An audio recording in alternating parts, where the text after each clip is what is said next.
Good evening, class. This week's video, I'll be going over Chapter 9, addressing learners' individual needs. Be going over some of the learning objectives from the chapter and some of the things that I got out of it, some of my opinions on the subject. One of the biggest things to understand is how students' needs change as they develop. And more so understanding that students develop at different rates, different speeds, and their cognitive learning, their social learning, and their moral development. The way I see it is a lot like coaching. Understanding that each child isn't going to learn the same way or isn't going to respond the same way. You have to find that, you have to identify their needs and work towards that.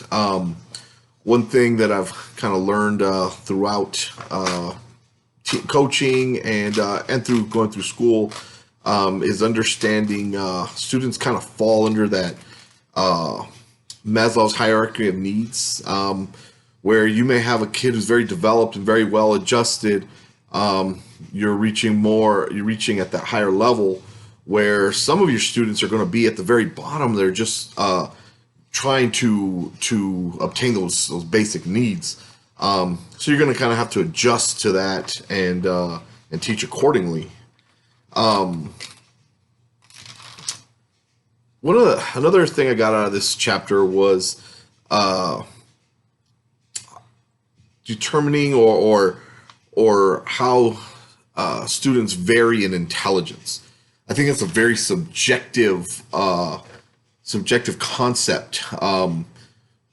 Determining who's intelligent, who's not, or what level they're intelligent. One thing I did really like from this chapter was the understanding that intelligence comes in various forms.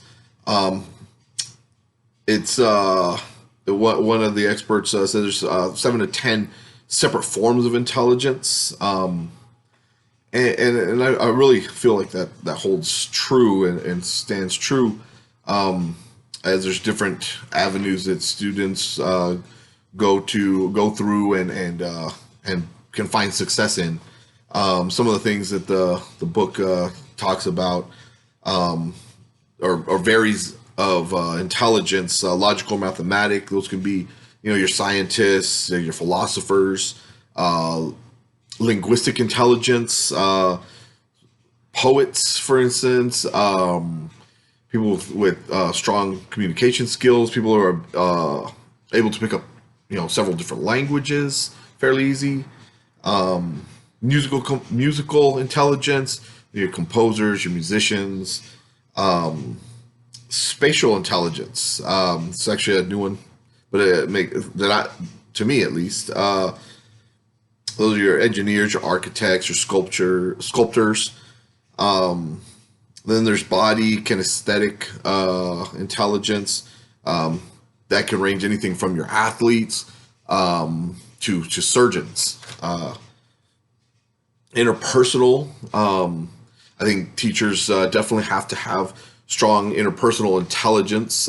Being able to relate to their students actually plays right into this chapter. Being able to understand your students, being able to reach your students. Politicians, for instance, they have a strong understanding of other people's feelings or how they react.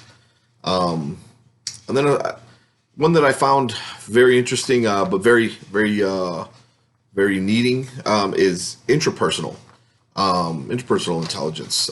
It's understanding your own emotions and kind of understanding or being self-aware of who you are and what your strengths and weaknesses are, and that'll kind of allow you to fix or correct or improve on yourself because you have a strong understanding of what you are or where you stand. And then the last one that they talk about is the naturalist intelligence. That's anything from your farmers, your botanists, archaeologists. But the point of it is just that, as you see, there's several different types of intelligence. So to label a student smart or not smart really may show a lack of intelligence, for lack of a better phrase, in yourself. I think that's kind of a unique understanding or unique perception that I think gets passed over too much. Then we go into talking about special education and inclusion. Special education, or explaining what that is there services that support services and support that provide needs or to meet the needs of students identified with disabilities. That can include special materials, techniques, equipment, facilities.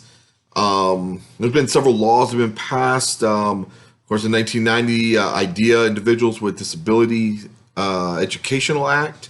That was the most encompassing and really allowed for the most for